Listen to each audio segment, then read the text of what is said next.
Nerozumieš, prečo si sa tak zachoval? Toto sú presne tie situácie, kedy väčšinou naše reakcie nesúvisia tak úplne s tou danou konkrétnou aktuálnou situáciou, ktorú zrovna prežívame. Väčšinou to býva niečo z minulosti, či už z detstva alebo z minulých vzťahov, kedy nám náš partner alebo partnerka povedali alebo urobili niečo podobné, ale možno, že nie až také, by som povedala, že závažné, ale my sme si jednoducho ako keby nevedomky na to spomenuli a preto tá reakcia bola taká trošku prehnaná, by som povedala.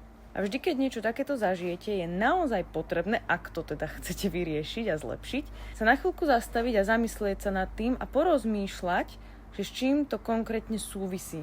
Nájsť ten dôvod, nájsť tú príčinu, prečo ste tak reagovali. A pochopíte to hlavne, verte či nie, ale budú sa vám takéto situácie stávať čoraz menej a menej. A presne o tomto je napríklad aj ten sebarozvoj.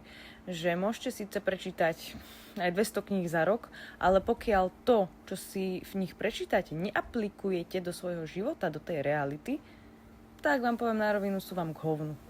A preto radšej si proste zoberte za ten rok pár knížok, čítajte ich radšej dlhšie, ale vždy všetko, čo tam bude, že čo máte ako keby cvičiť, tak si to jednoducho nacvičte, jednoducho to proste zapojte do toho života a keď na to zabúdate, tak si to niekde napíšte, ale naozaj je veľmi podstatné to začať používať, pretože práve tým si meníte to myslenie.